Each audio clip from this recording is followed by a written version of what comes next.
সেটা হলো আমাদের যারা ওয়ার্কে যাবেন তাদের উদ্দেশ্যে আবারও বলছি, মনোযোগ দিয়ে শুনলে আশা করি আগামী দিনে এই এলাকা থেকে, বিশেষত আমার এই ৮ নং ওয়ার্ড থেকে আমরা বিপুল ভোটে নির্বাচিত হতে পারবো। আর আমরা যারা ওয়ার্ক করব অবশ্যই আমাদেরকে মনে রাখতে হবে আমরা যেন অত্যন্ত আত্মপ্রত্যয়ী হই, আমরা যেন যাদের কাছে যাই তাদেরকে খুব সুন্দরভাবে তাদেরকে বুঝাই।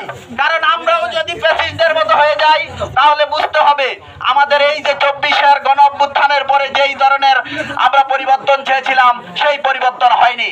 আমরা পরিবর্তন চাই, যারা প্যাসিস্ট ছিল আমরা তাদের মতো হতে চাই না। সেটা আমাদের মা বোনদেরকে বোঝানোর জন্য, আমাদের ভাই বোনদেরকে বোঝানোর জন্য আমরা একসাথে একযোগে কাজ করব।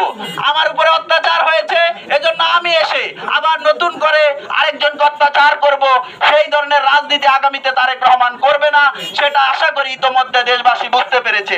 তাই আমাদেরকে, আমরা যারা তার কর্মী, আমরা অবশ্যই তাকে অনুসরণ করব, কারণ আমরা একজন তারেক রহমানের সৈনিক। এবার আমি আপনাদেরকে